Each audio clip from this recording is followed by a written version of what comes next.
Megan Carter pressed her last 3 coins into her palm and stared at them like they were a verdict. Behind her, Tommy tugged her sleeve.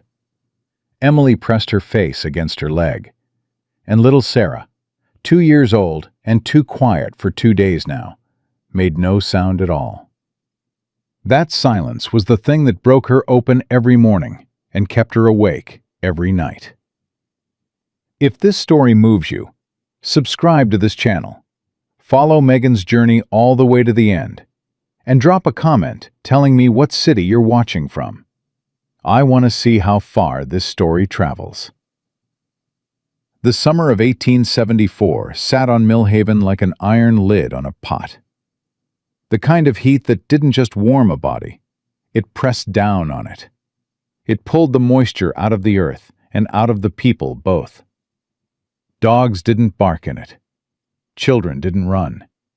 And widows with 3 babies and 3 coins to their name didn't walk into Crawford's General Store with their chins up unless they were either very brave or very desperate. Megan Carter was both.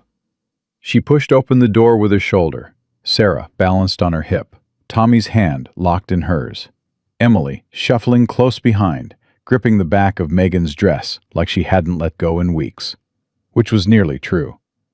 The store smelled like flour and lard and old wood. 2 women stood near the dry goods shelf. A man in a brown vest leaned against the counter, talking to Gerald Crawford, who owned the store, and every hard word he'd ever spoken. And there were many. Crawford looked up when Megan walked in. His expression didn't warm. Mrs. Carter. Not a greeting, an acknowledgement, the kind you give to a stray that's come back to the porch again. Mr. Crawford? Megan set Sarah down on her feet, keeping one hand on the child's shoulder. I need to speak with you about my account. Your account. He said it the way a man reads a word he finds distasteful. I know I'm behind. I know it. She kept her voice steady. She'd practiced it on the walk over, rehearsed the words until they felt solid in her mouth. But I have 3 children who haven't had a proper meal in 5 days, and I am asking you, sir, to extend me some credit, just until I can take in more laundry. Mrs. Henley said she might have work for me by the end of week, and I'll pay every cent. You said that last month. Last month I didn't have a sick baby. The 2 women near the dry goods had gone still, not pretending to browse anymore, just listening. Megan felt it on the back of her neck like a second heat. Crawford set both hands flat on the counter. Mrs. Carter, I run a business. I'm not a charity house. I'm not asking for charity. I'm asking for credit. There's a difference. Is there? He tilted his head. Because from where I'm standing, a woman who can't pay her debts, coming in here asking for more goods on a ledger that's already past due. He tapped the open book beside him. That looks a whole lot like charity to me. Tommy's grip tightened around Megan's fingers. Mama, he said softly. It's all right, baby. She didn't look down. Couldn't.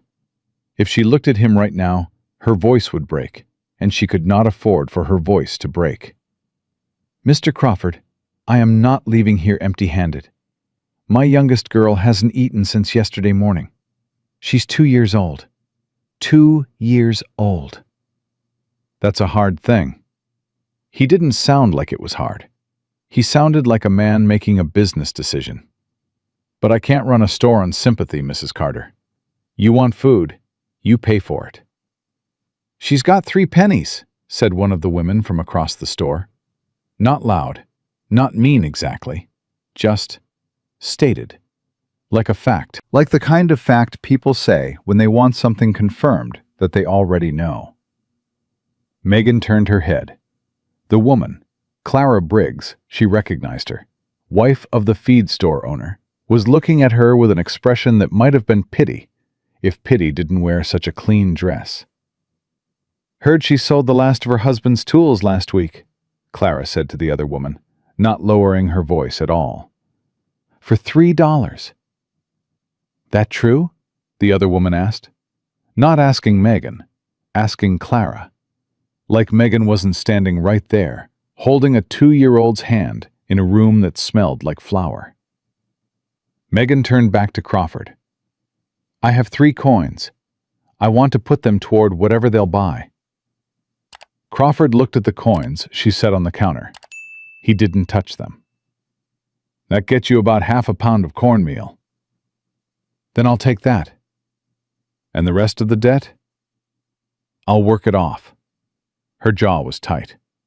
I'll clean your store. I'll sort your stock. Whatever you need. I am not too proud to work. Crawford looked at her for a long moment. Behind her, the whispering had started again. She could hear it, but not make out the words, which was almost worse. I'll tell you what I think, Crawford said. He picked up the coins, slow, deliberate. I think you'd be better served finding yourself a situation somewhere. A house that needs a housekeeper.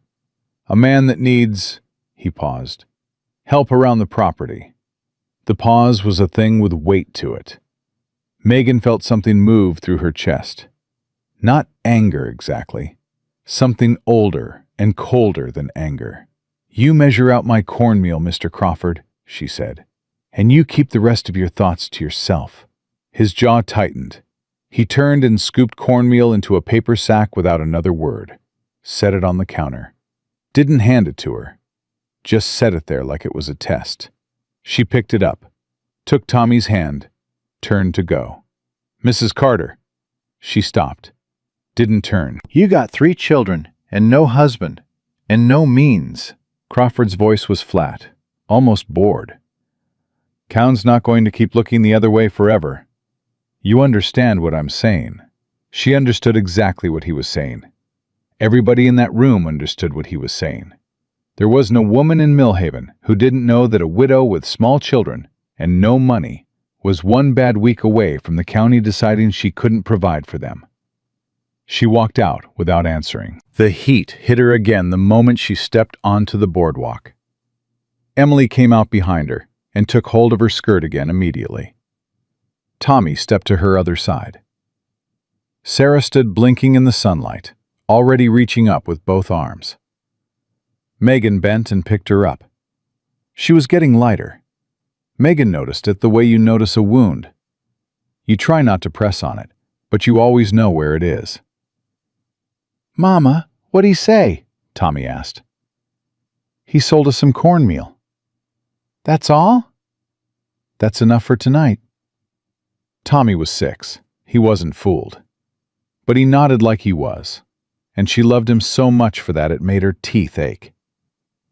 She shifted Sarah to her other hip and was about to step down off the boardwalk when she heard boots behind her.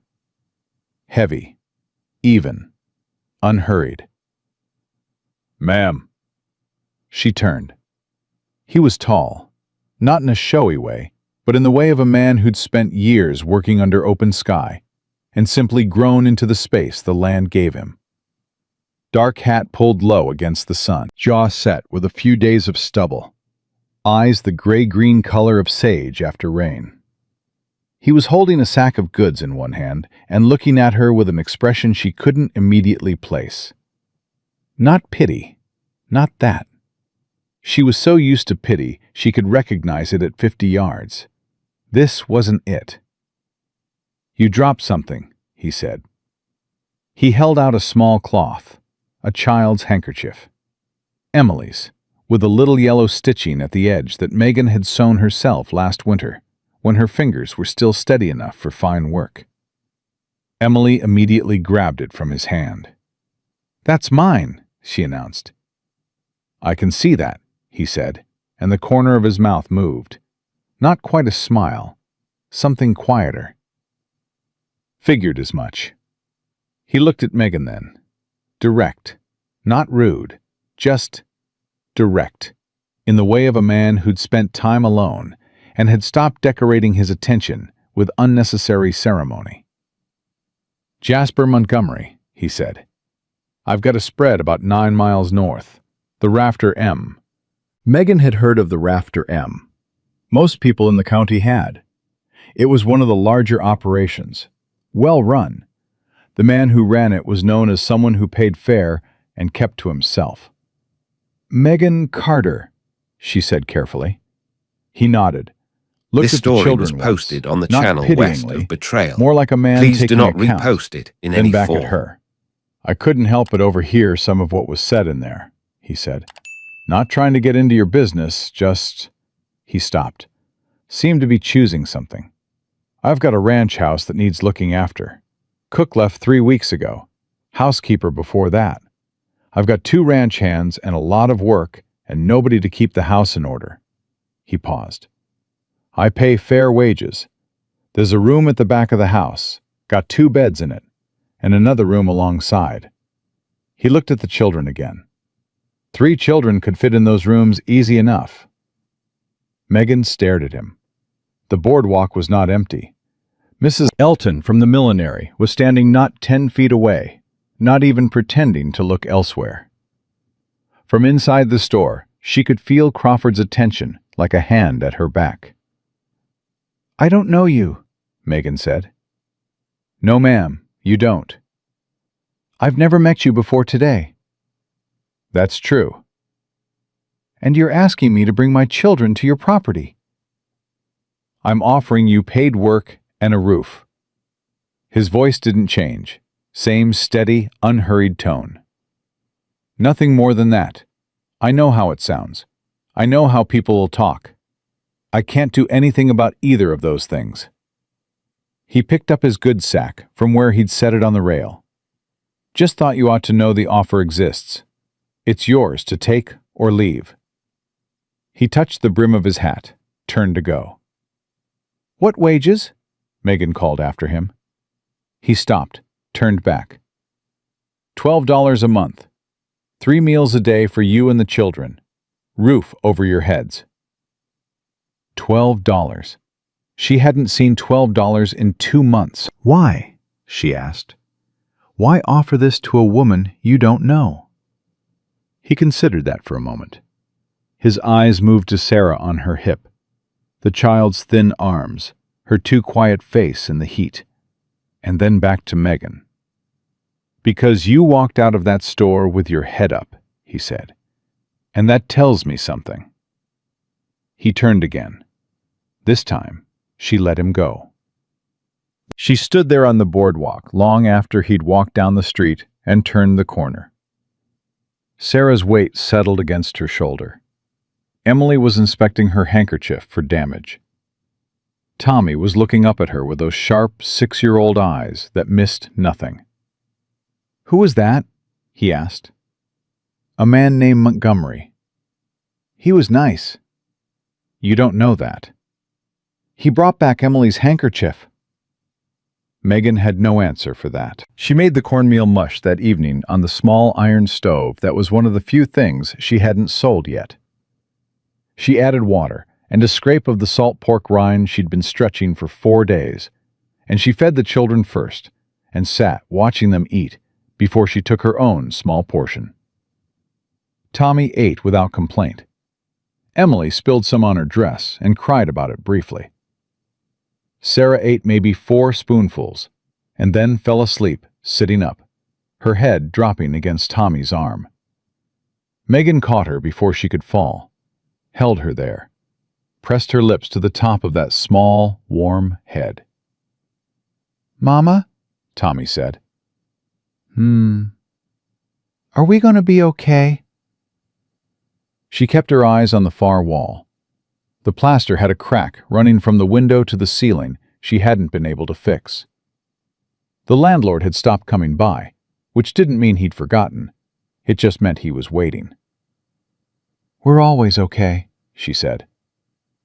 Tommy looked at his bowl. That man said $12 a month. You heard that. I hear most things. He wasn't apologizing for it. He was 6 years old, and he'd been listening hard to the world ever since the day they put his father in the ground, and Megan could not find it in herself to tell him to stop. I heard him, she said. We could eat right, Tommy said quietly. On $12. We could eat real food. She set Sarah down gently in her little cot. tucked the thin blanket around her, stood there a moment with her back to Tommy. "I know," she said. "Then why?" "Because a man you don't know, asking you to bring your children to his property in the middle of nowhere, is not a simple thing, Tommy." She turned. "No matter what he's paying." Tommy looked at her with those eyes. "Papa used to say you can tell a man by how he treats people who got nothing to offer him." Megan was quiet for a long moment. "When did he say that?" "Lots of times," Tommy shrugged, small and solemn. "He said people show you who they are when they don't have to be nice." She sat down on the edge of the cot beside him, looked at her boy, his father's jawline, her own stubborn eyes, and felt the whole weight of the last 8 months settle across her shoulders like a crossbeam. "That man didn't have to give Emily her handkerchief back," Tommy said. "He didn't have to say anything at all." "No," Megan said. "He didn't." "So, maybe Papa's rule applies." She pulled him against her side and pressed her face into his hair for a moment. He smelled like dust and summer and little boy, and she held him like she was trying to memorize it. "Get some sleep," she said. He did. They all did, eventually. Megan didn't.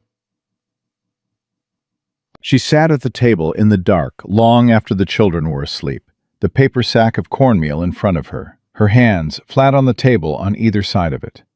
The heat hadn't broken.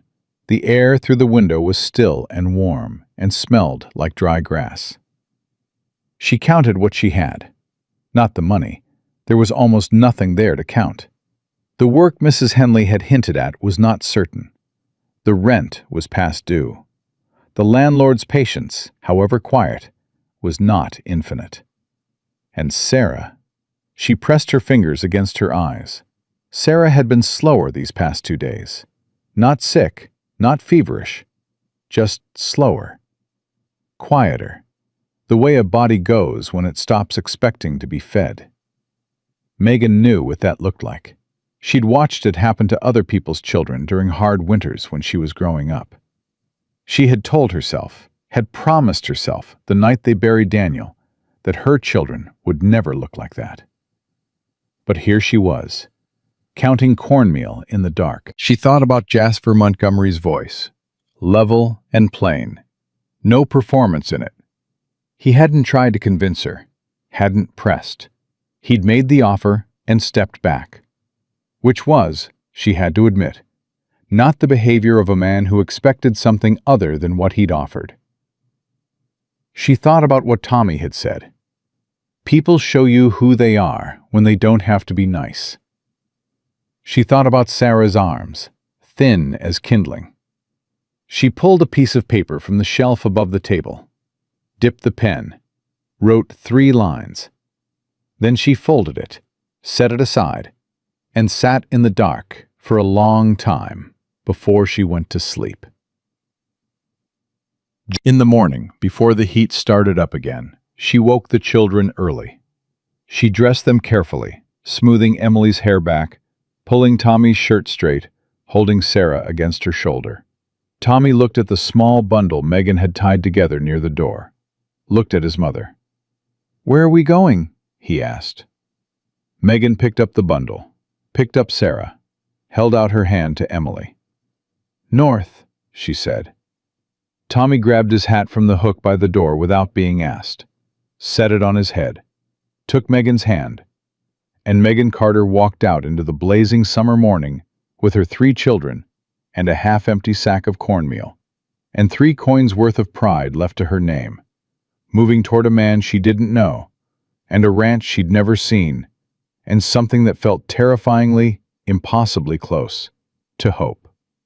The road north was 9 miles of hard-packed dirt and summer heat, and Megan had 3 children, 2 legs, and nothing that resembled a plan beyond the next hour. She'd made it about a mile out of town, Tommy walking steadily beside her, Emily already starting to drag her feet, Sarah riding her hip like dead weight in the best possible way, when she heard the wagon behind her. She didn't stop. didn't turn. The wagon slowed alongside This story her. was posted on the Mrs. channel Carter. west of Betrayal. She looked up. Please do not A repost boy, it in couldn't any have been form. more than 17, sat on the bench of a buckboard with a faded canvas top. Lean kid with a sunburned nose and a look of careful neutrality on his face. "Mr. Montgomery sent me back for you," the boy said. "Case you'd changed your mind." Megan stopped walking. "He sent you back?" "Yes, ma'am. Said if you were on the road north before 8 o'clock, to bring you and the children up to the Rafter M." He squinted at the sun. "It's about 7:15. She stood there looking at the wagon. The boy waited, patient as a post. Tommy looked up at her. He didn't say anything. He didn't have to. "He was watching for us?" Megan asked. "Said he reckoned you'd decide by morning." The boy's tone carried zero opinion, just delivery. "He reckons right, most times." She studied the wagon one more moment. Then she lifted Sarah up to the boy, who took the child without flinching and climbed up herself. "What's your name?" she asked. "Pete, ma'am. I help with the horses." "How long have you worked for Mr. Montgomery, Pete?" 4 years. He clicked the horses forward. "Since I was 13. "And is he—" She stopped. "Is he what?" "Fair," she said. "Is he a fair man?" Pete considered this with the seriousness of someone who understood the actual weight of the question. "He's never raised his hand to man or horse in 4 years. He's never shorted anybody's wages. He fired a hand last spring for kicking one of the dogs." He glanced at her sideways. "That fair enough?" Megan said nothing, but she sat back a half-inch, and her grip on Sarah loosened slightly. And Tommy, riding in the back between Emily and a stack of feed sacks, let out a breath she hadn't realized he'd been holding. The Rafter M announced itself slowly, not all at once. First the fencing, well kept and straight. Then the sound of cattle in the distance. Then the shape of outbuildings. Then the house, not grand, not the mansion of a man who wanted you to know he had money, but solid. 2 stories, good timber. A porch that ran the full front length with 2 chairs on it that had clearly been sat in. Pete pulled the buckboard up to the front and climbed down. Jasper Montgomery came out the front door before any of them had moved. He was in work clothes, different from yesterday, but the same quality of worn-in, practical, no performance to it. He looked at the wagon, looked at Megan, looked at the children in the back. He did not say, "I told you so." Did not say, "I knew you'd come." Did not smile in the way of a man who'd won something. He just said, "Good morning," and reached up to help Emily down from the wagon bed. Emily, who did not warm to strangers, who had not left Megan's side in 4 days, looked at his face for approximately 2 seconds, and then allowed herself to be lifted down. Megan climbed down herself before he could offer. He let her. "House is yours to run as you see fit," he said, as if they were continuing a conversation from yesterday. "Kitchen's well stocked. I had Pete bring supplies up from town yesterday evening." He paused. "There's milk. Thought the children might want milk." Tommy made a sound. Not a word, just a sound. The sound of a 6-year-old boy receiving news so good it briefly exceeded language. Megan pressed her hand to her son's shoulder to keep her own face steady. "That was thoughtful," she said. "It was practical." Jasper looked at Sarah, who was watching him from Megan's hip with enormous, considering eyes. He didn't talk down at her or make a face. He just said, "Hungry?" to the child directly. Sarah stared at him. Then she put her head on Megan's shoulder, which was Sarah's version of yes. "Pete'll show you the rooms," Jasper said. "Breakfast is your call. I'll be out with the cattle till midday." He put his hat on, walked off toward the barn without another word. Megan stood there a moment, watching him go.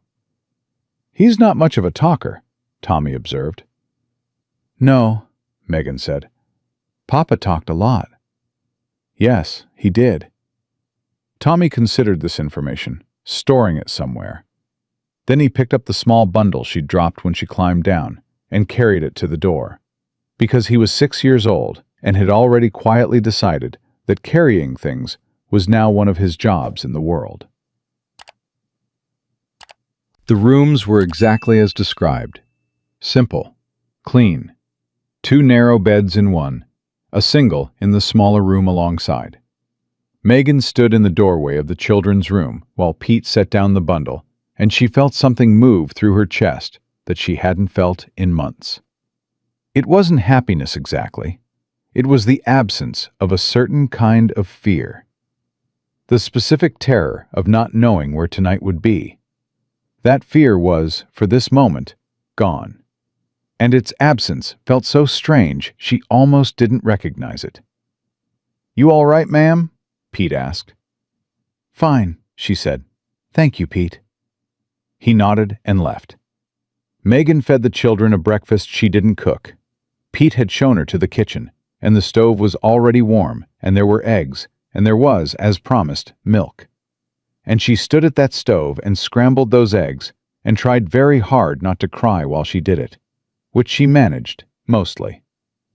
Sarah drank 2 cups of milk. Tommy ate 3 eggs and half a piece of cornbread, and then looked at his plate like he was considering asking for more.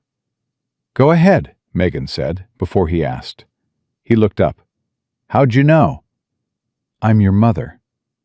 He got more cornbread. Emily ate steadily and thoroughly, and then folded her hands in her lap with the dignity of a small queen who had received what she was owed. Megan ate standing at the counter. She didn't sit. Not yet. She wasn't ready to be that still. The first week passed in a rhythm she hadn't known her body still remembered.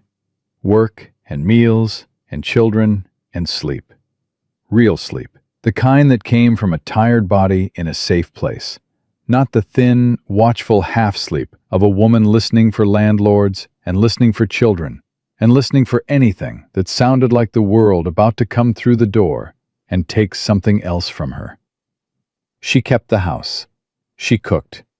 She learned where things were, the pantry, the woodpile, the good knife in the kitchen drawer that Jasper must have forgotten to tell her about. She found small things that told her about the man who lived there.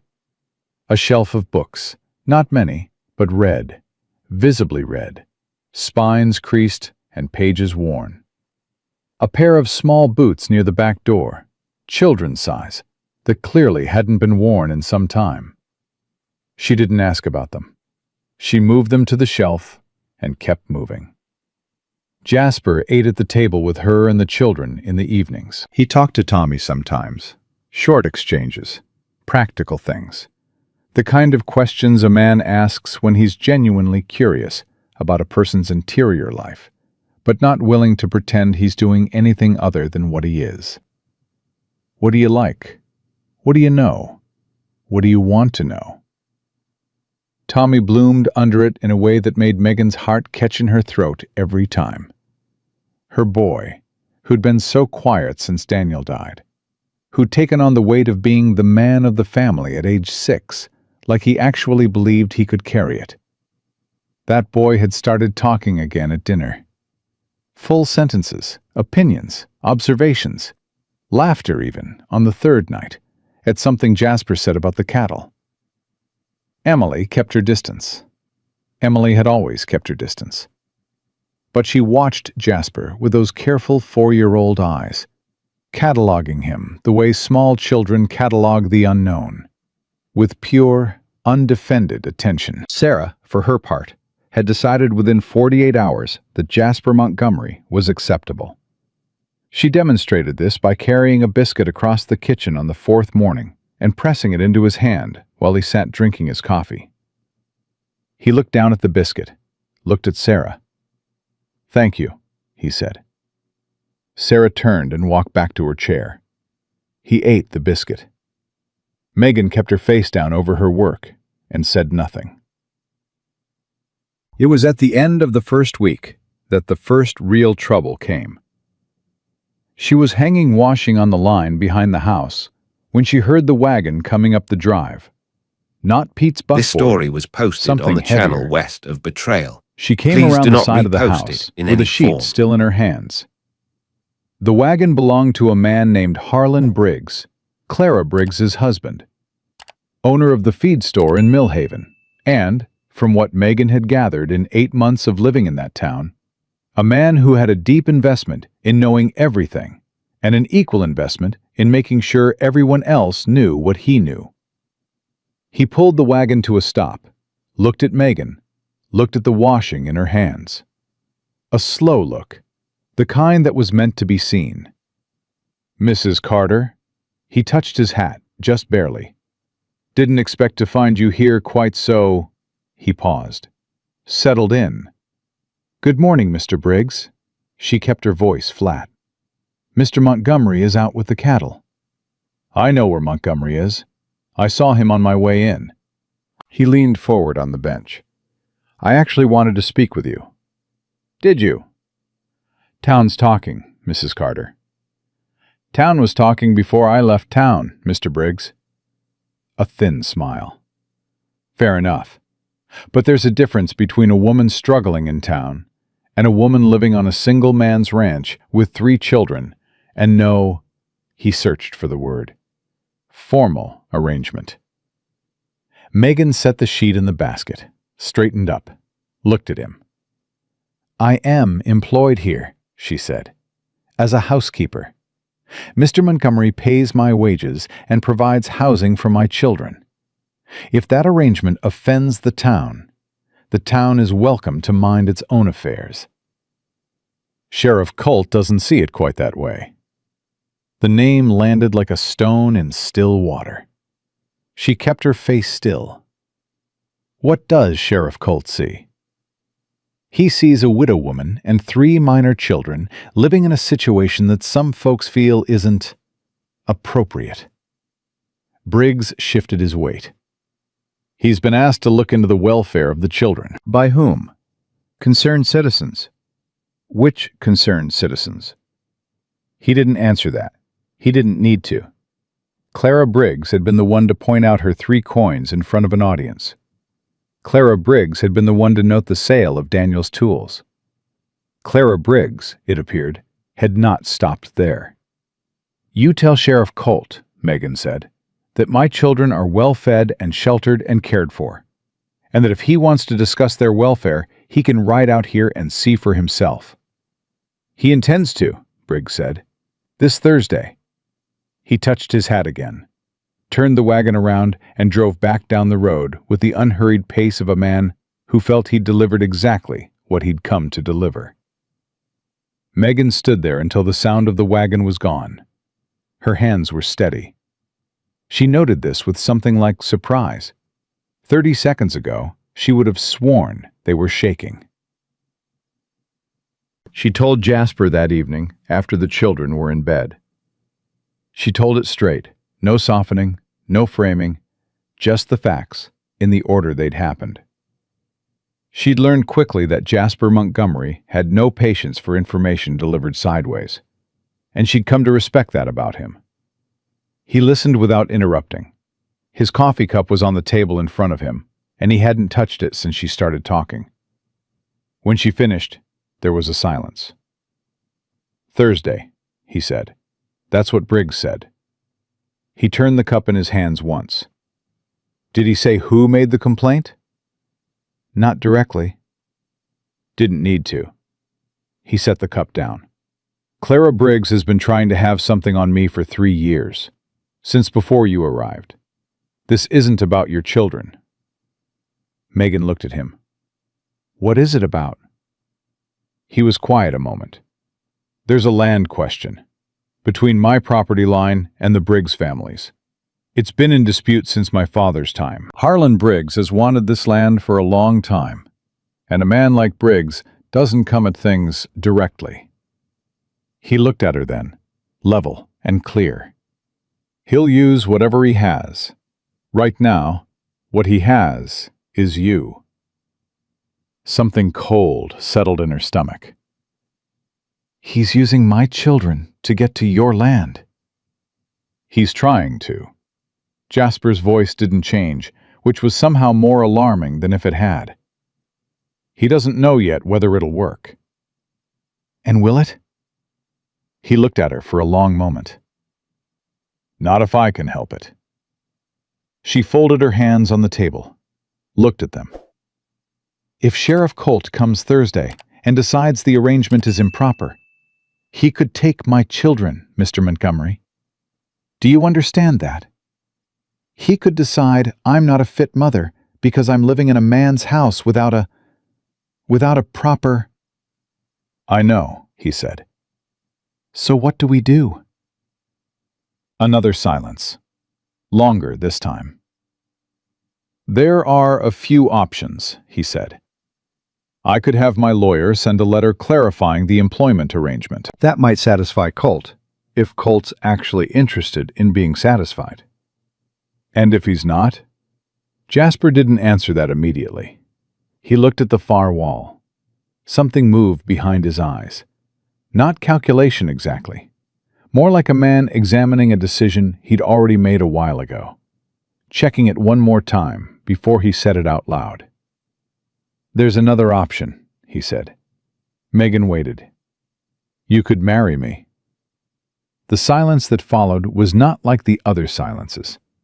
It had a different shape entirely. She stared at him. That's, she started. I know how it sounds. You've known me 8 days. I know. He didn't flinch from it. And I know that's not how people are supposed to do things.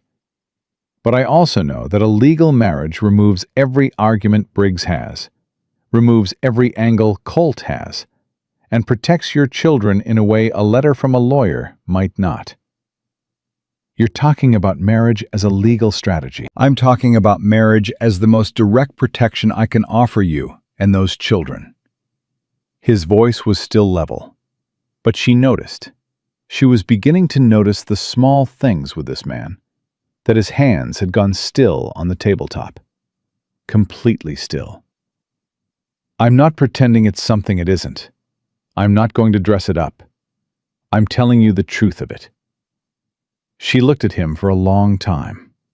Long enough that a lesser man might have looked away. He didn't. Why? She asked. Not hostile, just genuinely needing to understand. You don't owe us anything. You gave us work, you gave us a roof. You didn't have to do any of that, and you've already done more than most men would. So why this? He was quiet for a moment. When he spoke, his voice had shifted. Still steady, but something had dropped out of it. The professional layer, maybe. The distance. I had a son, he said. She went still. 3 years ago. He was 4. His hands still flat on the table. There was a fever that summer.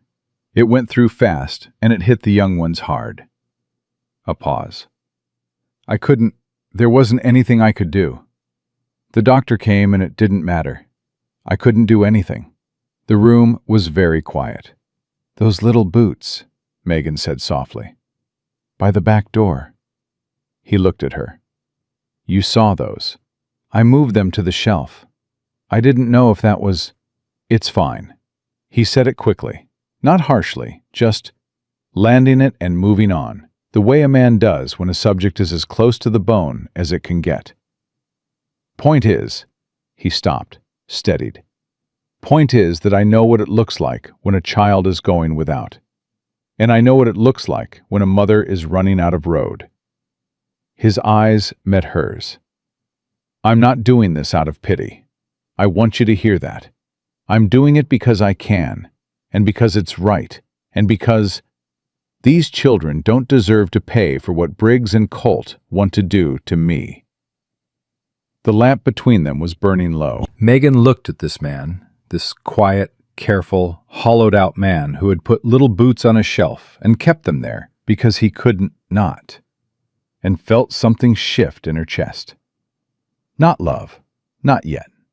But the door that had been shut and bolted and pushed against since the night Daniel died, something in it moved. This story was posted I'll on the think about channel it, west of she said. Betrayal. Please He do not nodded once, repost it in like any that was form. exactly what he'd expected and exactly what he'd accept. Thursday's 3 days away, he said. I know. She stood, pushed her chair in. Good night, Mr. Montgomery. Good night, Mrs. Carter. She walked to her room. She lay in the dark and listened to her children breathe. Tommy, slow and steady. Emily, with the small occasional sound she made when she was deep in dream. Sarah, barely a whisper of breath. 3 days. She had 3 days to decide whether she trusted a man she'd known for 8 days with the rest of her life. She thought about the biscuit. She thought about Sarah's arms filling back out. She thought about those little boots. She thought about what Tommy had said. People show you who they are when they don't have to be nice. She closed her eyes. Sleep, when it came, was not peaceful. But it came. 2 days passed the way days do when a person is dreading something. Too fast in the moments that felt almost normal, and too slow in the hours when the mind circled back to the thing waiting at the end of the week. Megan cooked. She cleaned. She watched the children find their footing on the ranch in the small ways children do. Tommy following Pete around the barn with questions about horses that Pete answered with the patience of a man who'd never expected to become a teacher, but had quietly decided to be a good one. Emily sitting on the porch steps with her handkerchief in her lap, watching everything. Sarah, who had more energy now that she was eating, toddling from room to room like she was conducting an inspection. The ranch was becoming something she recognized. That scared her almost as much as Thursday. She hadn't given Jasper an answer. He hadn't asked again. He came to dinner. He talked to the children. He passed the bread and drank his coffee and looked at her sometimes with those gray-green eyes that didn't push, didn't pull, just observed, the way a man looks at something he's decided to be patient about. On Wednesday evening, after the children were in bed and she was washing the supper dishes, he came into the kitchen and stood near the doorway. "You don't have to decide tonight," he said. "I know. I just wanted you to know that either way, I'll handle tomorrow." She turned from the basin. "How do you handle it if the answer is no?" "I talked to Colt. I have my lawyer there. I make the employment arrangement clear and formal and documented." His voice was measured. "It might work. Colt's not a bad man. He's a weak one, which is different. Weak men do what strong men tell them." "Yes," Jasper said. "They do." She turned back to the dishes. The water was cooling. "And Briggs is the strong man." "In that particular equation." She was quiet for a moment, working the cloth over a plate. Then, "And if the answer is yes?" She felt rather than saw him shift. Nothing dramatic, just a slight change in the quality of the air in the room. "Then we ride into town in the morning and see Reverend Hale before Colt arrives," he said. "And when Colt gets here, there's nothing for him to question." Just like that. Just like that. She set the plate in the rack, picked up the next one. Her hands were steady again. She'd noticed that about herself since coming here. Her hands had stopped shaking. She wasn't sure if that was rest, or food, or the absence of certain fears, or if it was something to do with the particular steadiness of the man standing in her kitchen doorway. She wasn't ready to examine that too closely. "He had a wife," she said, not a question. She'd figured that much out from the shape of certain absences in the house. A hook near the door with nothing on it. A shelf in the parlor with a gap in it that hadn't been filled. A pause. "Yes." "What happened?" "She left," he said. 2 months after William died. She said she couldn't stay in a house full of that kind of grief. Another pause, shorter. "I understood it. I didn't forgive it for a long time, but I understood it. Megan turned then, looked at him properly. He was standing with his arms at his sides, hat off, hair pressed flat from a full day's work, and he looked stripped in some way. The way a person looks when they've said something true that they don't say often. "I'm not going to leave," she said. He looked at her. "If I say yes," she said carefully, "I want you to understand what kind of woman I am. I'm not a woman who leaves. I stayed in that town 8 months after Daniel died because it was where we'd built our life, and I didn't know how to walk away from it, even when it was killing us slowly. I don't walk away from things." She held his gaze. "That would include this. You understand me?" He was quiet for a long moment. Something moved through his expression. Something she couldn't entirely name, but that looked, in the low lamplight, a lot like relief. "I understand you," he said. She nodded, turned back to the dishes. "My answer is yes," she said. "We'll go in the morning." She heard him exhale, just once, quiet as anything. "All right," he said. "Good night, Mr. Montgomery." "Good night, Mrs. Carter." A pause. "Last time for that, I suppose." She almost smiled. Almost. "Good night, Jasper." She heard him walk away down the hall. She stood at the basin until the water went cold, and then she dried her hands and went to look at her children one more time before she slept. They were married in Reverend Hale's front parlor at 7:30 in the morning, with Tommy standing at Megan's side holding Sarah, because Emily had, at the last moment, decided she wanted to hold Megan's hand, and nobody was going to argue with that. Reverend Hale was a small man with kind eyes, and the manner of someone who'd performed enough ceremonies in enough circumstances to understand that a wedding was not always about romance, and was always about something real. He looked at Megan. He looked at Jasper. He looked at the 3 children arranged between them like a small, serious committee. "Shall we begin?" he said. "Yes, sir," Tommy said, on behalf of everyone. The Reverend smiled. Began. It was brief. No flowers, no music, no gathered crowd. Megan's voice was steady when she said the words. Jasper's was too. His hand, when he took hers, was warm and rough with work and completely certain, and she gripped it back without thinking. And then they were done, and Reverend Hale was shaking Jasper's hand and patting Tommy on the head and saying something kind to Emily that made Emily look up at him with the focused attention she reserved for people she'd decided might be worth her time. They rode back to the ranch in the buckboard with an hour to spare. Jasper handed Megan down from the wagon without ceremony. She was standing on the ground, and he was still holding her hand when Pete came around the side of the barn at a fast walk. "Colt's early," Pete said. "He's got Briggs with him." Jasper's hand tightened on hers. Once. Then he let go. "How far out?" "Quarter mile." "All right." He looked at Megan. "Take the children inside. Stay there unless I come for you." "I'm not hiding in the house, Jasper." A beat. His jaw worked. "I didn't ask you to hide. I asked you to. What you asked and what you said are 2 different things." She looked at him steadily. "I'm not the kind of woman who stands behind a door while her business is being decided on the porch. You said you understood what kind of woman I am." Another beat. Shorter. "Fair enough," he said. "Then stand with me."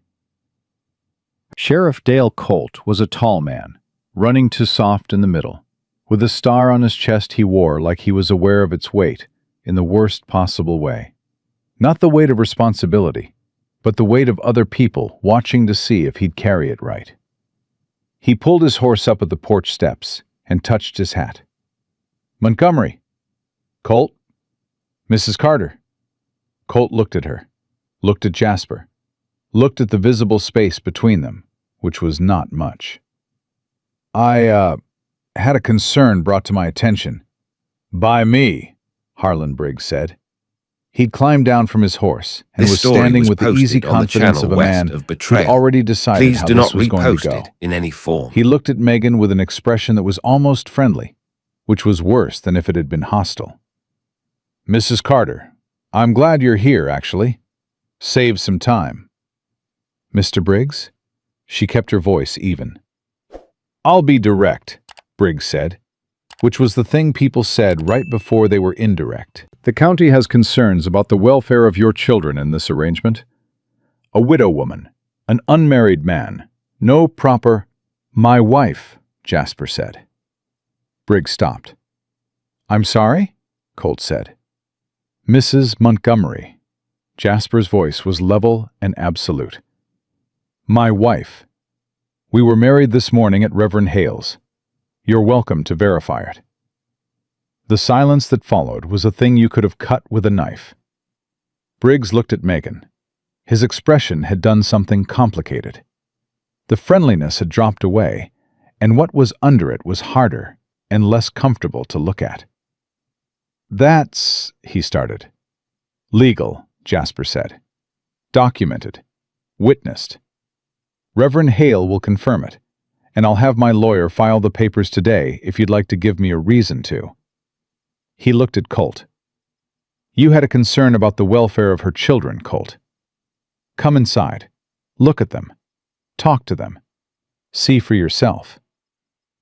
Colt looked at Briggs. This was the moment. Megan could see it plainly, where a weak man had to decide whether he was going to follow the strong one off a cliff or find his own footing. Something shifted in Colt's face. Something that might have been relief, or might have been the first faint stirring of a spine. No need for that, Colt said. He looked at Megan directly for the first time.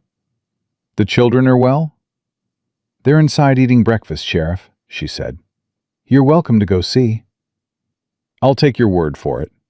He settled back in his saddle. Montgomery, congratulations. To both of you. Dale, Briggs said. Harlan. Colt's voice had a new edge to it. Not much, but enough. The welfare concern has been addressed. The lady is married, the children are provided for, and I got 3 other calls to make today.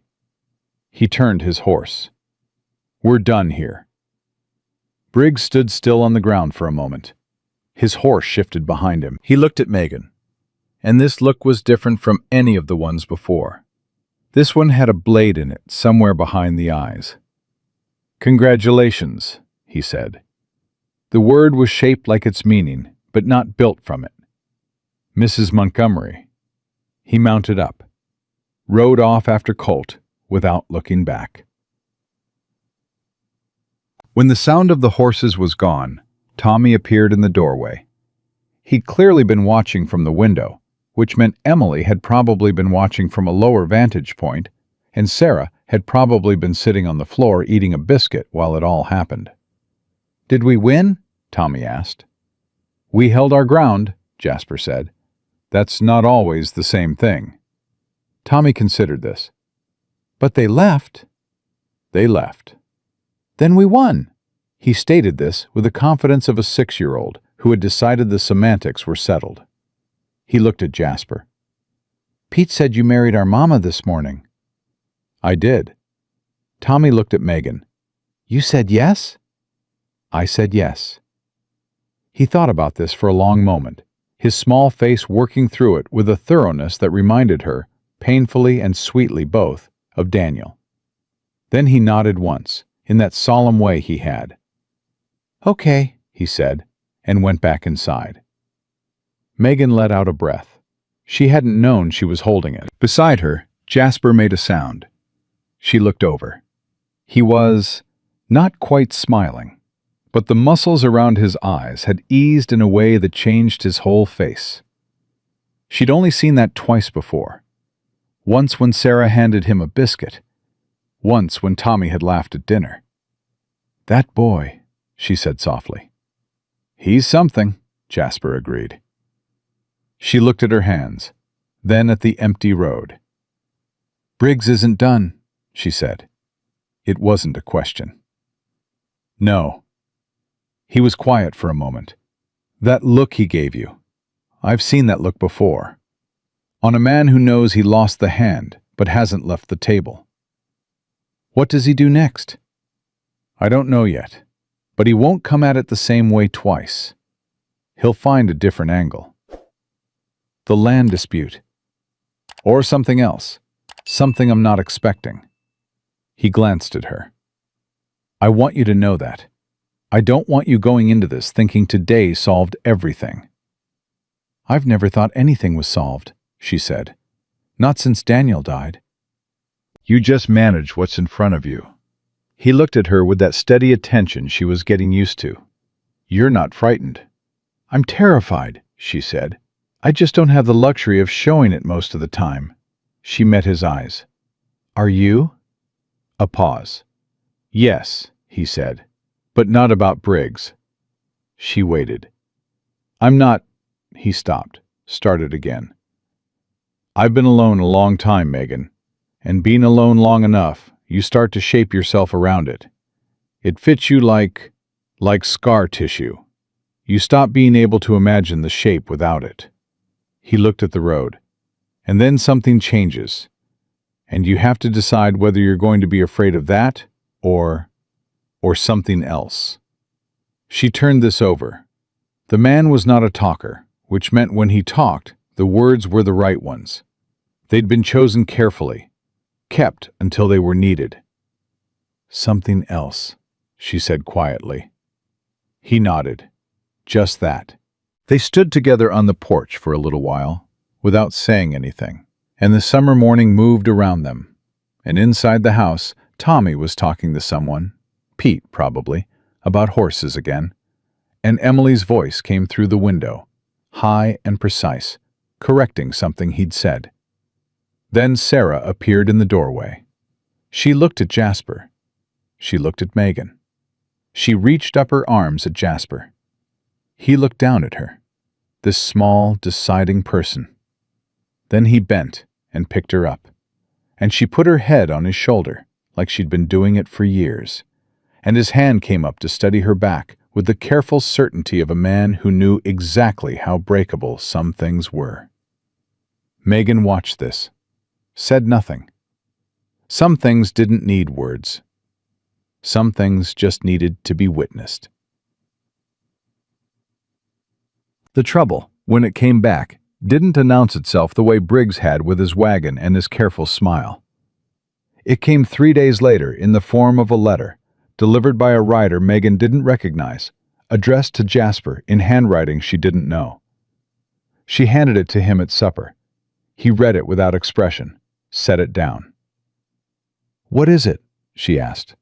He looked at the children. Tommy was focused on his plate. Emily was cutting something very small into smaller pieces. Sarah was asleep in the chair she'd dragged over to be adjacent to Jasper's, which she now did every meal, and nobody had said anything about it. "After supper," he said.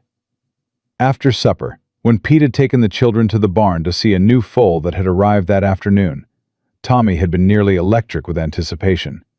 Jasper set the letter on the table between them. She read it. Then she read it again. It was from a county official, a land assessor, informing Mr. Montgomery that a formal dispute had been filed against the northern boundary of the Rafter M, claiming the original survey was flawed, and that approximately 300 acres, the most water-rich acres on the property as it happened, the acres that fed the main herd, were improperly deeded and under review for reassignment. "Can he do this?" Megan asked. "He can file it," Jasper said. "Whether it holds is another question. But it'll tie up the land and legal process for months, maybe longer. Meanwhile, I can't sell cattle off that pasture, can't make improvements, can't—" He stopped. "It'll cost me. Even if I win, it'll cost me." She looked at him. "You said you were expecting something you weren't expecting." "I was." "Is this it?" He was quiet for a moment. "I don't think so," he said. This is still a legal move. Briggs works through lawyers and officials and proper channels because that's where his This power story is. was posted on the This channel is west expensive of and Betrayal. slow, and meant Please to do not bleed me out repost it in financially, any but it's form. not. He paused. It's not personal, yet. And Briggs, when he's really angry, gets personal. A chill moved through her. What does personal look like? He looked at her, then, after a moment, at the window that faced the barn, toward the sound of children's voices, faint and high and completely unaware. Let's hope we don't find out, he said. And the way he said it, not to reassure her, but simply because it was true, and he wasn't going to dress it up. That was the moment Megan Carter understood, fully and finally, the exact nature of what she had walked into. Not safety. Not rescue. Something harder and realer than both of those things. A fight. A shared one, with a man who intended to win it.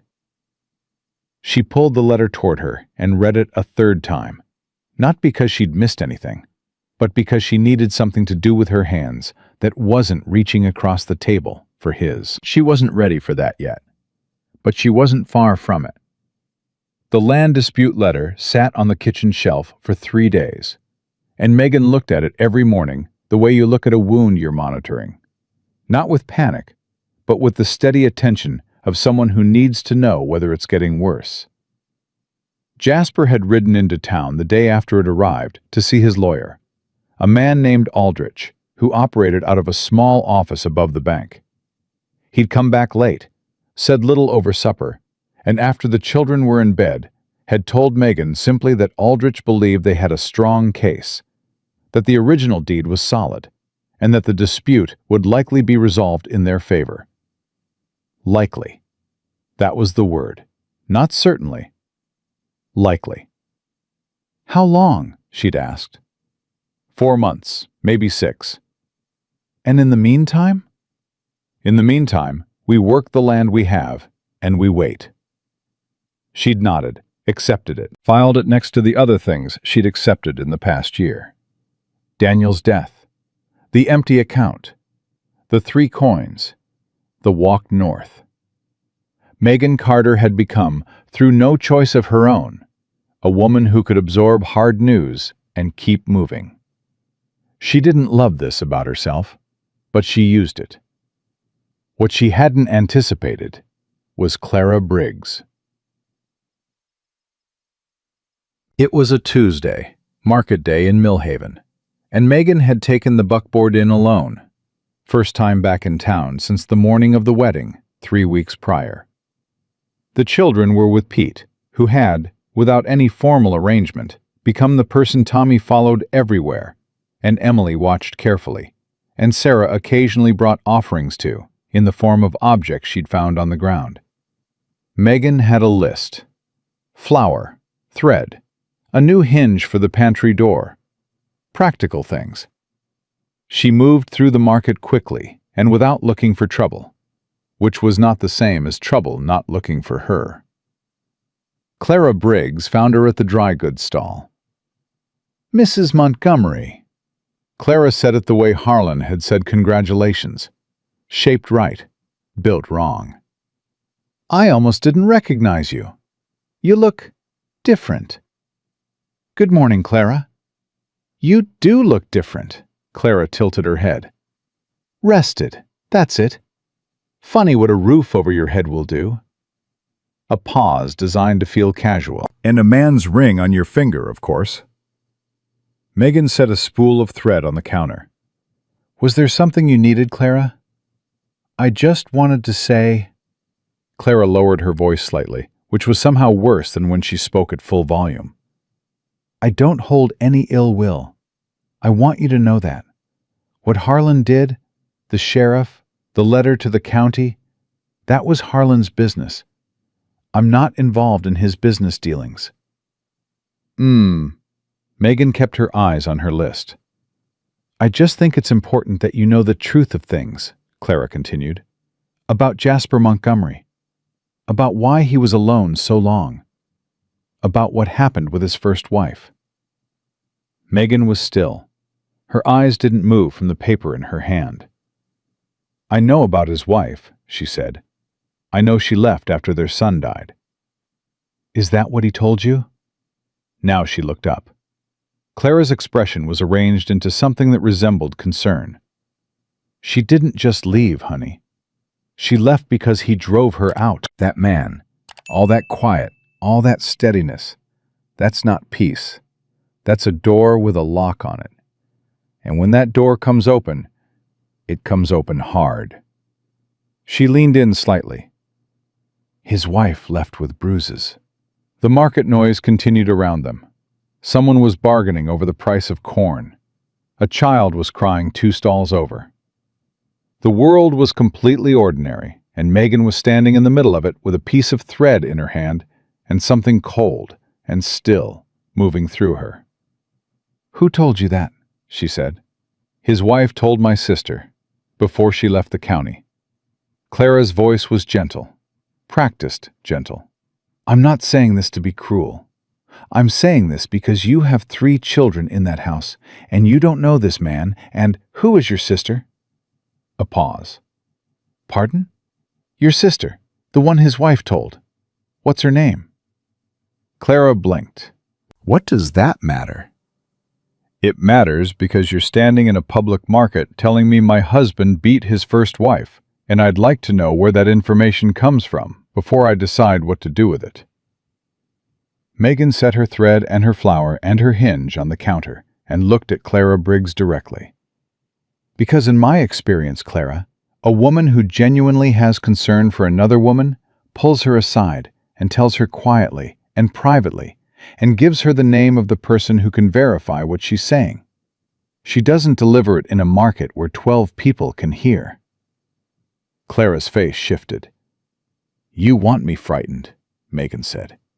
"You want me to go home and look at my husband differently, sit across from him at supper and wonder, start sleeping with one ear open." She kept her voice low and even. "That's what Harlan sent you here to do, isn't it? Because the sheriff didn't work, and the land letter won't work fast enough." "Nobody sent me anywhere." "Then give me your sister's name." Silence. Clara straightened up. The concern dropped off her face like it had never been attached. What was underneath it was less complicated, just cold and clear. "You're making a mistake," she said. "I've made real mistakes," Megan said. "I know what they feel like. This isn't one." She turned to the counter. "I'll take that thread and the flower, please." She paid. She walked to the buckboard. She climbed up. Her hands were shaking. She sat on the bench and let them shake for a full minute before she picked up the reins, because she was alone, and she had earned the right to shake when nobody was watching. Then she drove home. She didn't tell Jasper right away. She needed to sit with it first, turn it over, look at it from the angles she was afraid to look at. She watched him that evening. At supper, he listened to Tommy describe the entire process by which Pete had reshod one of the horses, with an attention that was complete and real. He cut Emily's meat without being asked, because he'd noticed 3 days ago that her knife hand wasn't strong enough for tougher cuts, and he'd just started doing it, quietly, without comment. He had Sarah on his knee, because Sarah had simply climbed there, as she did every evening now, and his arm had come around the child automatically, and he was eating with one hand, and nobody thought anything of it. Megan watched all of this, and asked herself the question Clara Briggs had planted. The answer her body gave back was not uncertainty. It was something more unsettling than that. It was certainty in the other direction, so strong it almost frightened her. Because she had lived with a violent man's energy before, her father, before she'd left that house at 17, and she knew what it felt like to eat supper in a room where something dangerous was being kept on a leash. She knew it in her shoulders, in the set of her jaw, in the particular alertness she carried in her spine. She felt none of that here. What she felt here was rest. That was still the word. The same word Clara had used and turned into something cutting, but it was true regardless. This story was posted After on the supper, she channel told West him. of Betrayal. She told Please it do not straight, repost it the way in any she'd learned form. he needed things told. All of it. Clara's face, Clara's words, the name that never came. He listened without moving. When she was done, there was a silence. "Margaret," he said, not a question, like a man locating something he'd put down a long time ago. "That was her name? Your wife?" "Yes." He looked at the table. "She didn't leave with bruises. She left angry and grieving, and with reasons I understand, but no, that's not what happened." His jaw tightened. "She went to stay with her mother's family in Colorado. That's the last I heard." "I believe you," Megan said. He looked up. "I want you to know I sat with it first," she said. "I didn't just decide to believe you because it was easier. I looked at it. I looked at you. I looked at the way you are with my children." She held his gaze. "And I believe you." Something crossed his face that she felt in her own chest. That was new, feeling his expressions in herself. She noted it and didn't say anything about it. "Briggs is getting desperate," Jasper said. "I know." "Which means the land case is going better than he expected." He was working through it even now, even with that other thing still on his face. If Aldrich is putting real pressure on the survey records, Briggs would know by now that the dispute is weaker than he filed it. So he changes tactics. He looked at her. He goes after the marriage. "Because if you leave, I'm alone again, vulnerable. A man with contested land and no family has less standing in a county dispute than a man with a wife and children." He said it plainly, without apology for the calculation. He knows that. "Then he picked the wrong woman to shake," Megan said. The corner of his mouth moved. "Yes," he said. "He did." The personal attack Jasper had predicted came 11 days later, and it wasn't Clara Briggs in a market. It was a fire. Megan woke to Pete's voice through the window, sharp, urgent, wrong. She was out of bed before her eyes were fully open. Jasper was already in the hall, boots on, moving. "The south barn," Pete said from outside. "It's caught." Megan went to the children first. Tommy was sitting up, alert, Emily beside him, Sarah still asleep. "Stay here," she said. "Tommy, do not leave this room. Do you hear me?" "Yes, ma'am." "Do not leave Emily. Do not leave Sarah. Whatever you hear, you stay in this room." "I hear you, Mama." His voice was steady, in a way that 6-year-olds' voices shouldn't have to be steady. She pressed her hand to his face once, fast, and went.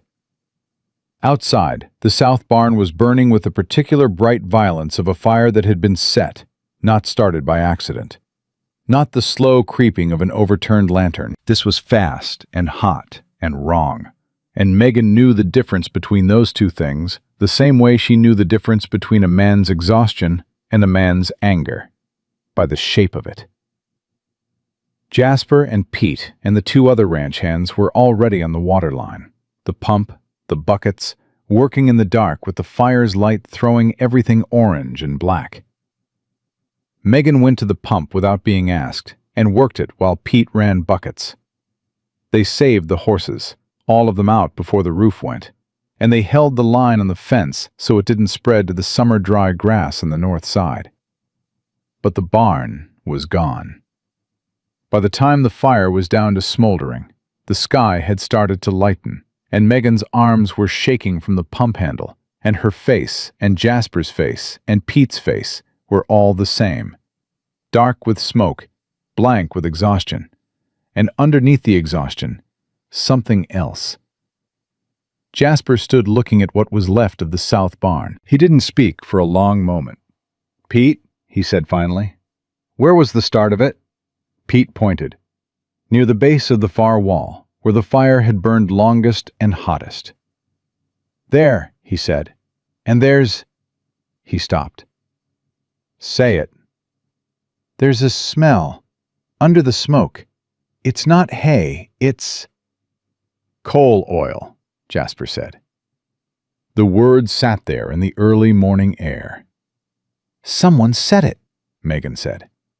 Yes, he turned, looked at the house, at the window of the children's room. She could see the shape of Tommy, small and upright, watching from behind the glass. Someone said it and watched it go and left. Briggs. I can't prove it's Briggs. His voice was very quiet, very controlled. This was the closest she'd seen him to not controlled, and it was the control itself that told her how deep the anger went. I can't prove it, so I can't go at him for it. What do you do? He looked at her. His face was black with smoke, and his eyes were completely clear. I don't give him what he wants, he said. He wants me to come at him.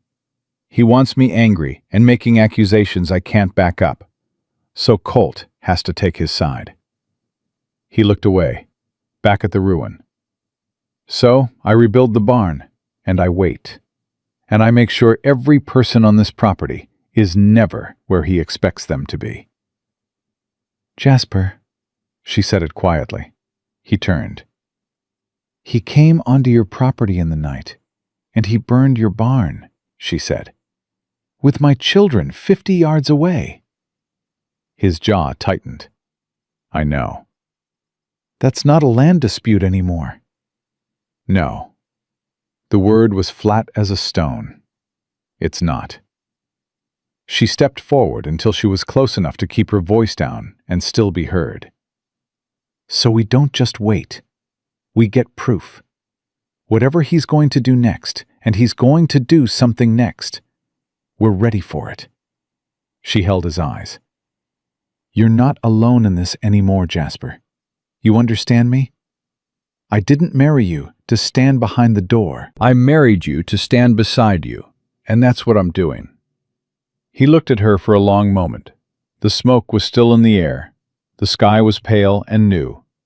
His face, dirty and tired and holding something that had been alone for too long, shifted in a way she felt down to her feet. He reached out and took her hand. Just that. Held it, the way he'd held it in Reverend Hale's parlor. Certain and careful, both at once. Okay, he said. Pete turned away to look at something very interesting in the other direction. They rode into town together that afternoon, all 5 of them. First time as a family in Millhaven. Megan on the bench beside Jasper, Tommy in the back holding Sarah, Emily wedged between 2 feed sacks with a dignity that suggested she had chosen this position herself. Jasper went to Aldrich. Megan took the children to the dry goods store. Different from Crawford's, a smaller place run by a widow named Mrs. Foss, who had kind eyes and gave Sarah a peppermint without being asked. When they came out, Harlan Briggs was standing on the other side of the street. He was watching them, not pretending not to, just watching, with that expression she'd learned to recognize, the look of a man still at the table. Megan looked back at him, directly, long enough that he understood she saw him and was not looking away, and was not frightened.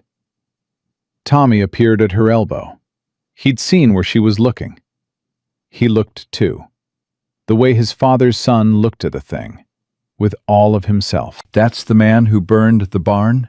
He asked, not loud, just to her. We don't know that for certain, she said. But you think so. She looked down at him. Yes. Tommy looked back at Briggs, 6 years old, with his father's jaw and her own stubborn eyes, and the particular uprightness of a child who'd decided to be something in the world. He can't have us, Tommy said. Simple as that, like a fact he was informing the street of. We're a family now, He can't have us. Megan put her hand on his shoulder. This story Squeezed was once. posted on the channel west Briggs of turned Betrayal. and walked away. Please do not repost it in any She form. stood on the boardwalk in the summer heat with her children around her and felt something harden in her chest. Not into coldness, not into anger, but into something cleaner than both. Resolve. The kind that came from knowing exactly what you were fighting for. Jasper appeared at her side. He'd come out of Aldrich's at some point. He stood next to her with his shoulder close to hers, looking at the place where Briggs had been. "Aldrich found something," he said quietly. She turned. His face was careful, but his eyes had that clarity again. "The original surveyor," he said. "The one Briggs's dispute is based on. Aldrich tracked him to a county record in Abilene." He paused. "He's been paid. There's a record of a payment from Harlan Briggs to that man 6 years ago. Aldrich thinks it was to alter the survey notes. Sit on it until it was needed." Megan stared at him. "That's fraud." "That's fraud," he confirmed. "That's criminal fraud, not a civil dispute." Another pause. That changes the conversation considerably. She thought about the barn, about coal oil, about Tommy upright in the dark, watching from the window. "How fast can Aldrich move on it?" she asked. "He's drafting the filing today." Jasper's voice was still measured, but underneath it, something she recognized. The same thing she'd felt on the boardwalk, watching Briggs walk away. If the county attorney takes it, Briggs is facing charges. The land dispute gets dismissed. And anything else he's been building falls with it. "If," she said. "If," he agreed. He didn't pretend it was certain. He never pretended anything was certain. She looked at her children, Tommy watching the street, Emily examining a button that had come loose from her sleeve, Sarah eating her peppermint with the focused contentment of a child who had been fed and held and was currently exactly where she wanted to be. She thought about the road north. 3 coins, an empty room, and a half-empty sack of cornmeal. She thought about how small the future had looked from that boardwalk in Millhaven 5 weeks ago. She looked at Jasper, at the side of his face, smoke-marked still from last night, watching the street with her. "Then we fight," she said. He turned and looked at her. Something in his expression, that locked door she'd first seen in his eyes, the one that had been moving on its hinges for weeks now, opened another inch. "Together," he said. "Together," she said. And she meant it the way she meant most things, completely, and with both hands, and without any intention of letting go. Aldrich filed the fraud documentation on a Wednesday. By Thursday morning, all of Millhaven knew. Not because anyone made an announcement. Not because Jasper or Megan said a word to anyone outside of Aldrich's office. But because a county filing was a public record, and public records in a small town traveled faster than weather. And by the time Megan drove the buckboard to Mrs. Foss's store that morning for thread and baking powder, Mrs. Foss already had the look of a woman sitting on top This of story something was she was posted about on the to channel say. west of Betrayal. Heard Please do Aldrich not filed repost against it Briggs, in any form. Mrs. Foss said, before Megan had her list fully out. "That's a matter for the county attorney," Megan said carefully. "Survey fraud." Mrs. Foss set the baking powder on the counter with a small, deliberate click. 6 years of sitting on a falsified survey, waiting for the right moment to file it. She looked at Megan over her spectacles. "You know what that means, don't you? It means that dispute against your husband's land was never legitimate. Not one day of it. That's what the filing argues, yes. It means he came after your family with a weapon he built out of lies." Mrs. Foss's voice had gone flat and certain, in the way of a woman who'd been watching something unfold from a distance and had finally run out of patience for watching. "And the barn." Megan went still. "What do you know about the barn? I know coal oil doesn't appear in a hay barn by accident." Mrs. Foss folded her hands on the counter. I also know that Roy Carver, works the Briggs feed store, told his wife that Harlan bought 2 extra cans of coal oil the afternoon before your fire. His wife told her sister. Her sister told me. She paused. Small town, Mrs. Montgomery. Yes, Megan said. It is. That's not always a bad thing. Megan looked at her. This woman who had given Sarah a peppermint without being asked, who had watched everything from behind her counter with those quiet, accurate eyes. No, Megan said. I suppose it's not. She told Jasper that evening. All of it. Mrs. Foss, Roy Carver, the coal oil. He went very still. Roy Carver will say that to Colt? He asked. I don't know. Mrs. Foss thinks he might, if someone asked him directly and he understood what was at stake. She looked at him. That's not nothing, Jasper. If Colt has the survey fraud filing and a witness to the coal oil purchase on the same afternoon as the fire, that's arson, Jasper said. The word landed quiet and hard. On top of the fraud. That's not a civil matter anymore. It's criminal on 2 counts. He pushed back from the table, stood, walked to the window, stood there. Briggs could go to prison. Yes. He was quiet for a long moment. His back was to her, and she could read the tension in him. Not anger now, or not only anger. Something more complicated. The particular heaviness of a man who had spent years managing alone and was now standing at the edge of something he hadn't let himself believe in. This ends it, he said. If Colt moves on it. If the county attorney takes the fraud case. She wouldn't let either of them pretend it was simpler than it was. Those are still ifs. I know, he turned. But they're better ifs than we had last week. She nodded. He crossed back to the table, sat down, looked at her directly. I want to go see Colt tomorrow. In person. Not Aldrich. Me. I want to look him in the eye and tell him about the coal oil and give him Roy Carver's name and let him decide what kind of man he is. He paused. I'd like you to come with me. You know I'll come. I know. Something shifted in his face. I know you will. I wanted to ask, not assume. She looked at him across the table. This careful, deliberate, deeply private man who had learned to ask instead of assume, because he'd lost enough things to know that nothing was permanent, and everything worth having needed to be chosen, every day, out loud. I'll come, she said. Every time. You don't have to ask. I'll keep asking anyway, he said, if it's all the same to you. She held his gaze. It's all the same to me. They went to Colt's office the next morning, all 3 adults, Jasper, Megan, and Aldrich, who had insisted on being present and whose presence turned out to matter more than any of them anticipated. Because when they walked in, Harlan Briggs was already there. He was sitting across from Colt's desk, with his hat on his knee and his lawyer beside him. And the expression on his face when Jasper walked through that door was the most honest thing Megan had ever seen from the man. Pure, unguarded shock. There for 1 second, and then locked back behind the careful, practiced surface.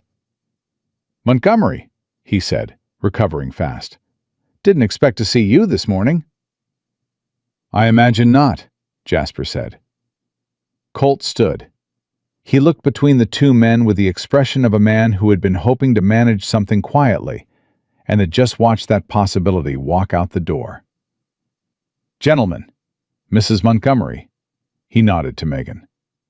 This is a coincidence of timing. Is it? Aldrich set his document case on the corner of Colt's desk without asking.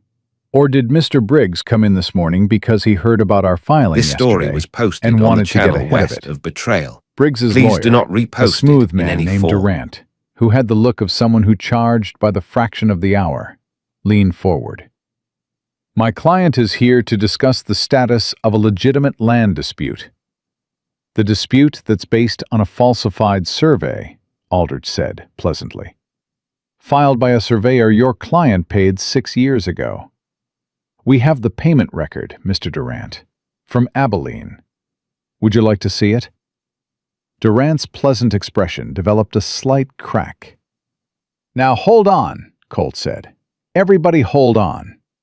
He looked at Briggs, looked at Jasper, looked at Megan, which seemed to be something he did when he was trying to find the most neutral thing in the room. Nobody's been charged with anything. There's a filing, and I intend to look at it carefully. There's also a matter of arson, Jasper said. The room went quiet.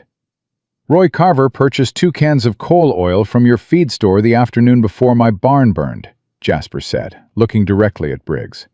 At your instruction. I think we both know what those cans were for. Briggs' face had done something interesting.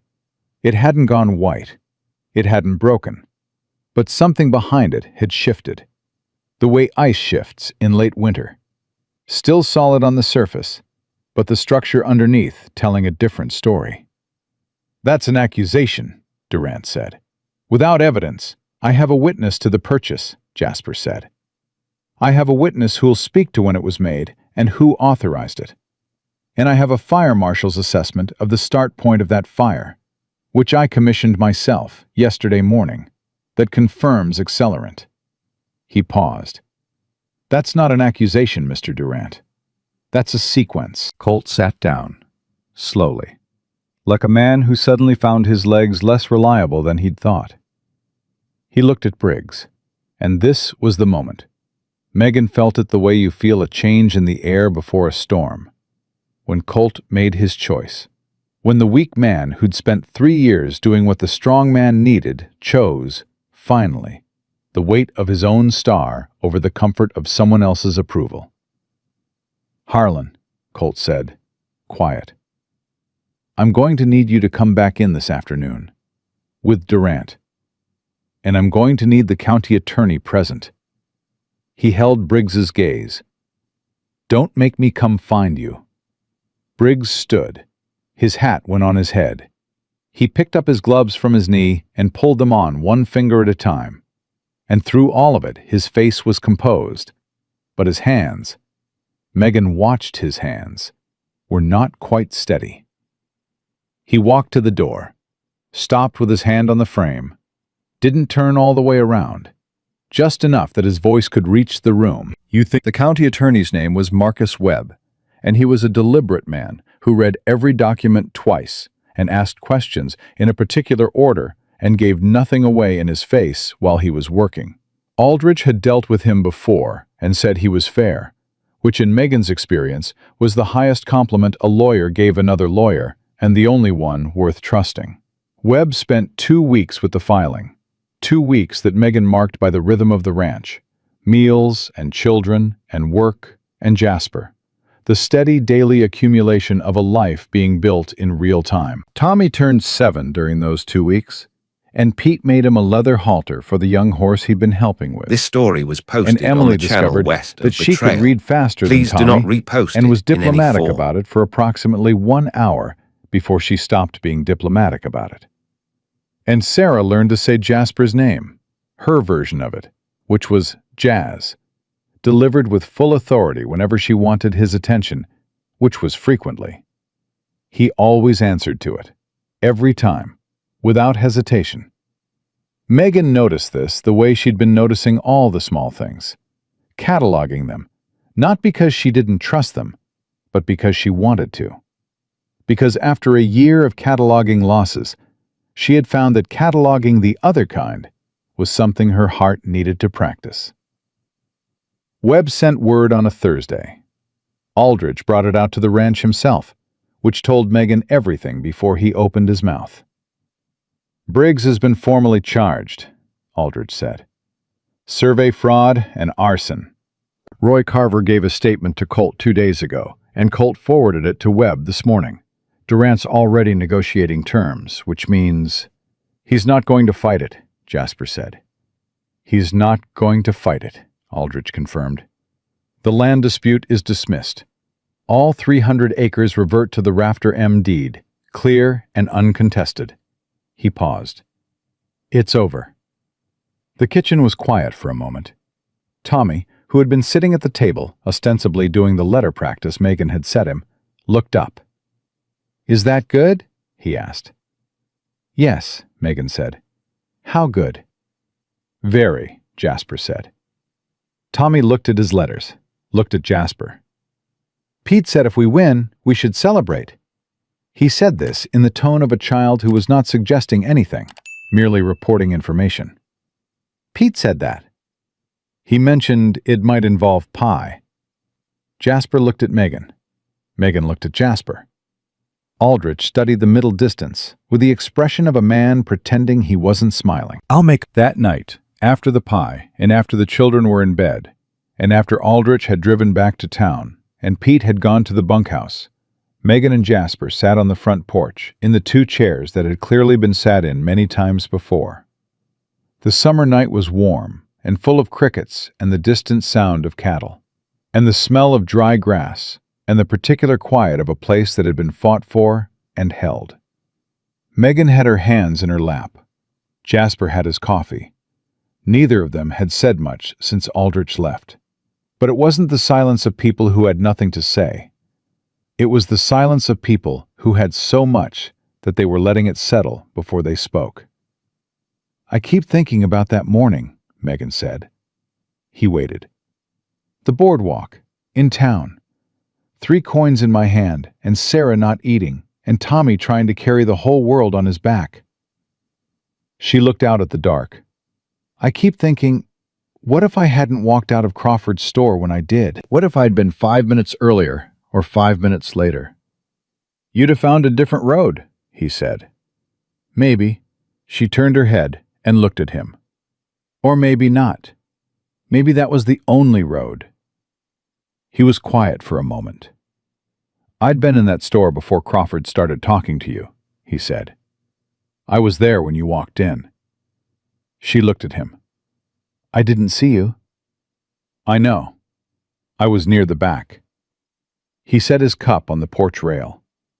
I watched him talk to you. I watched the whole thing.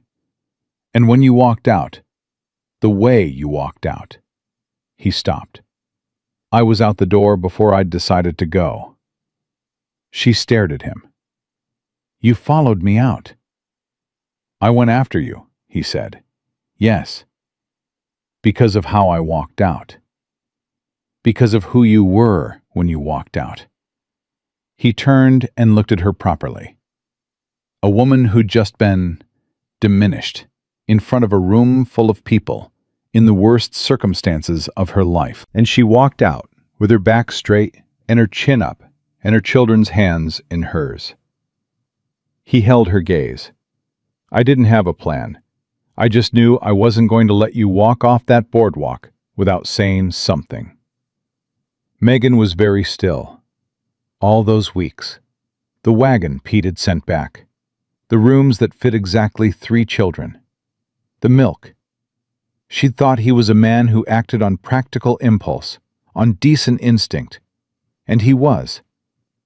But there was something before all of that. You decided something, she said. That morning on the boardwalk, before you said a word to me. He didn't look away. I decided something. What did you decide? A pause. The crickets, the cattle, the warm dark. That I wasn't going to let that be the end of your story, he said. She felt it move through her. Not the sudden rushing thing that people described, not lightning. Something slower and more permanent than that. The feeling of a door not cracking open, but coming off its hinges entirely, and on the other side of it, light. She reached across the space between the chairs and put her hand over his where it rested on the arm. He turned his hand over immediately, held hers the way he always held things that mattered, certain and careful both at once. Neither of them spoke for a long time. "Jasper," she said eventually. "I need to tell you something." He waited. "I came here because I had no choice. I want you to know I know that." She kept her eyes on the dark in front of them. "I said yes in that kitchen because it was practical, and it was right, and it protected my children. I want you to know I know that too." "I know," he said. "But that's not why I'm staying." She turned to look at him. "I'm not staying because I have nowhere to go. I'm not staying because of the children or the roof or the wages. I'm staying because—" She stopped, found the words. "Because I have not felt like myself in a year. Not since Daniel died.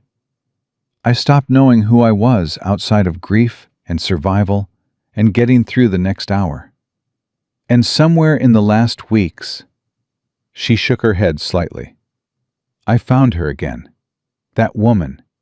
The one who walked out of her father's house at 17 with nothing and built a life anyway. She's been here the whole time.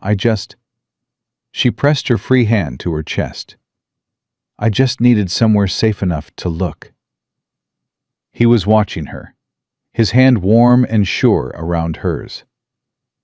"You did that," she said. "You didn't rescue me. I want to be clear about that. I was never someone who needed rescuing. But you made a place safe enough for me to find my own footing again. And that is not a small thing, Jasper. That is everything." He was quiet for a long moment. When he spoke, his voice was lower than usual, and had something in it she hadn't heard before.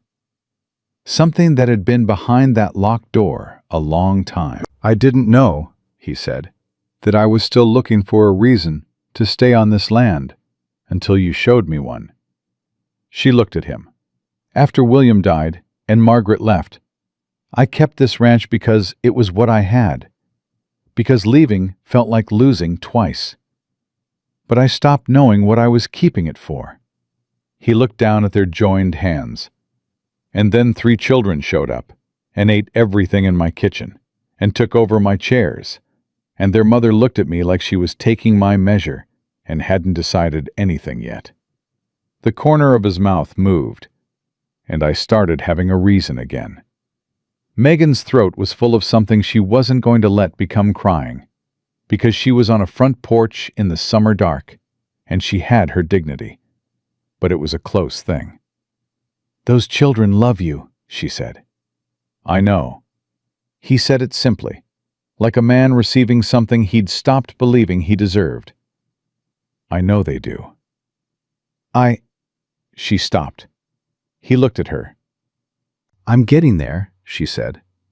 Honest, complete, not pretending it was further along than it was, or holding it back to protect herself. "I want you to know that. I'm getting there." He squeezed her hand. "I know," he said. "I'm not going anywhere." "Neither am I." The crickets kept on. The cattle settled. The summer dark held them both, and the rafter M stretched out around them. 300 acres, This story was uncontested, posted on the hard channel won, west of Betrayal. theirs. Please do And not inside the repost house, it in any 3 form. children slept the particular sleep of children who had been fed and held and had stopped fearing what tomorrow would bring. In the morning, Sarah woke first, as she always did, and went immediately to find Jasper, as she always did. Megan heard the small feet on the floor, heard the kitchen door, heard, a moment later, Jasper's voice, low and warm, saying something she couldn't make out. And then Sarah's laugh, sudden and full, the laugh of a child who had learned again that the morning was a safe place. Megan lay still for a moment and let it wash over her. That sound. Her daughter laughing in the morning, in a safe house on solid ground. She got up. She dressed. She went to the kitchen. Jasper was at the stove with Sarah on his hip, showing her, apparently, the exact technique for checking whether a pan was hot enough. which Sarah was taking very seriously. Tommy appeared from the hallway, hair sideways, boots already on. Emily came behind him, already impeccably neat in the way that remained one of the great mysteries of Megan's life. "Morning, Mama," Tommy said. "Morning." She crossed to the stove, stood beside Jasper. He handed her the coffee he'd already poured without being asked. Because in 7 weeks he'd learned exactly when she walked through the door and exactly how she took it. And he never made a performance of knowing. She took it. Their hands touched on the cup, and neither of them moved away. Tommy looked at this, looked at his eggs, said nothing, which meant he'd catalogued it in that precise interior filing system of his and would produce it at some future moment when it was needed. Emily looked at it, and then looked at Megan with 4-year-old eyes that saw everything, and said, "Are we having biscuits?" "We're having biscuits," Megan said. "Good." Emily sat down. Sarah leaned across from Jasper's hip toward Megan and grabbed a fistful of her collar, which was Sarah's version of "Good morning," and also her version of "I love you," and also her version of "I would like you both in the same place at the same time, please," which had become, Megan realized, the thing all of them were quietly, daily choosing. The same place, at the same time, together. Megan set her coffee down and reached up and covered Sarah's small hand with hers. And on the other side of the child, Jasper's arm came around, and for a moment the three of them stood at the stove in the early morning light, with the rest of the family loud and present around them. And it was ordinary, and it was everything, and it was exactly what it was. Not rescued, not saved, not the end of a hard story, the beginning of a true one. And Megan Carter, who had walked out of a store with 3 coins and her back straight and her children's hands in hers, who had walked 9 miles north on hope she wasn't sure she believed in, who had fought and held and refused to be diminished. Megan Carter stood in her kitchen on her land beside her husband and knew, with the same certainty she'd always trusted in herself, that this was where the rest of her life began. And she was ready.